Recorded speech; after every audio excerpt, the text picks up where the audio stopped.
માં ભગવતી શું કહે કે સ્વાહાકારનો એ ધ્વનિ મહારાજ હું સાંભળીશ ને તો મને આનંદ આવશે. હે નાથ, મારો જીવ પવિત્ર થશે, માટે મને મોકલાવો. અચ્છા, ત્યાં કેવા કેવા લોકો આવશે મહારાજ?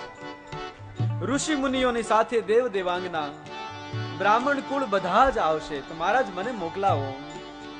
ઋષિ મુનિ સાથે દેવો દેવાંગના, ઋષિ મુનિ સાથે દેવ દેવાંગના, ઋષિ મુનિ સાથે દેવ દેવાંગના, ઋષિ મુનિ સાથે દેવ દેવાંગના. બ્રાહ્મણના કુળ સવ જાય રે, પિતાની ઘેરે જગન છે. બ્રાહ્મણ કુળ સૌ જાય રે, પિતાને ઘેરે જગન છે. હે મોટો મંડપ મારા પિતાને આંગણે, મોટો મંડપ મારા પિતાને આંગણે. શિવજી મહારાજ આટલું સાંભળ્યું, કીધું બ્રાહ્મણ કુળ બધા જ પધારશે ત્યાં. અને મહારાજ મને જવા દો. છતાં શિવજી મહારાજ બહુ હલ્યા નહીં. આમ બહુ એવી ઈચ્છા ન જતાવી કે તમે જાઓ ને હું તમારા સાથે આવું. એટલે પછી તમે લોકો કરો છો ને એવું કર્યું માતાજીએ. તમે ક્યાંક પ્રસંગ હોય ને કદાચ આપણે એવું હોય કે ન પહોંચી શકાય એવું, તો આ તમે શું કરો? સાચું બોલો, શું કરો? મેં તો જોયા છે તમને બધાને. એટલે હા, એક આંખમાંથી ગંગા, બીજી આંખમાંથી જમના ને એ ચાલુ.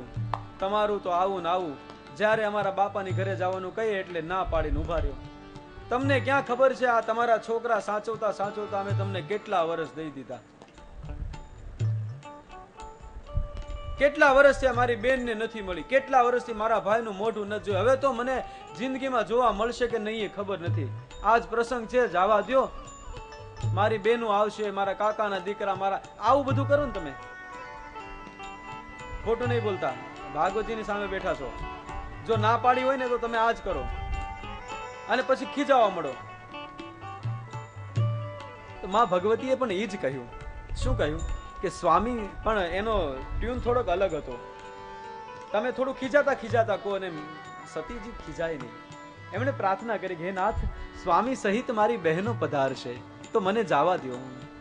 સ્વામી સહિત મારી બહેનો પધારશે, સ્વામી સહિત મારી બહેનો પધારશે, સ્વામી સહિત મારી બહેનો પધારશે, સ્વામી સહિત મારી બહેનો પધારશે.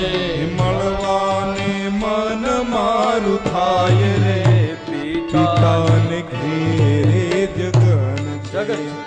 મળવાને મન મારું થાય રે, એવા પિતાને ઘેરે જગન છે. હે મોટો મંડપ મારા પિતાને આંગણે, મોટો મંડપ મારા પિતાને આંગણે, મોટો મંડપ મારા પિતાને આંગણે, મોટો મંડપ મારા પિતાને આંગણે. કહ્યું મહારાજ, સ્વામી સહિત મારી બહેનો પધારશે. મળવાને મન મારું થાય રે. મહારાજ મારું બહુ મન થાય છે.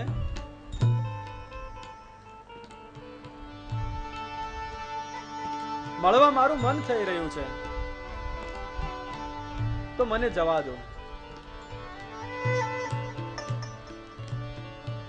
શિવજી કહેવા લાગ્યા, દેવી આપને જવું હોય તો આપ જાઓ, આપને આજ્ઞા છે.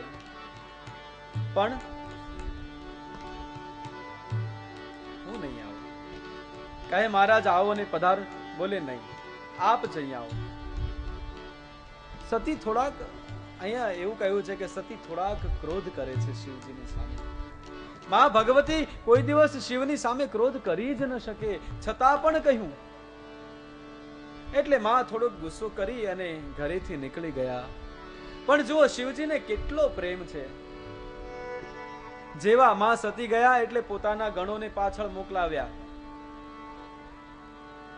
જે વાંસળી રોજ સતી વગાડતા હતા, જે વંશી રોજ સતી જ્યારે એકલા અને આનંદમાં હોય ને ત્યારે માં સતી વંશી વગાડતા. કેવલ આપણા ઠાકોરે વંશી બજાવી એવું નથી, પણ માં ભગવતી સતી દક્ષ નંદિની એ પણ વંશી વગાડતા. શિવજીને એમ થયું કે એ ત્યાં જશે અને હું નહીં હોઉં, એકલી પડશે, મારી યાદ આવશે તો આ વંશી મોકલું. આ બંસી છે ને અદ્ભુત કહ્યું છે. તમને ખબર છે બંસીને કોનું સ્વરૂપ કહ્યું છે? જે ઠાકોરે બંસી બજાવી એ બંસી કોણ હતું ખબર છે તમને? એક મહાત્માએ બહુ સુંદર અર્થ કર્યો કે રામ જન્મની અંદર ભગવાન રામને થયું કે ભરત મારો ભાઈ મારા માટે એટલો ત્યાગ કર્યો, લાવ હું એને ગળે લગાવું. ગળે તો લગાવ્યો, પછી એમ થયું કે ચાલ હું એને માથા પર ચુંબન આપું, પણ રઘુવંશીની મર્યાદા એટલે ચુંબન ન આપી શકતા. એટલે બીજા જન્મે ભરતજી મહારાજને વાંસળી બનાવી અને વ્રજમાં મોકલ્યા અને 24 કલાક વગાડતા રહ્યા.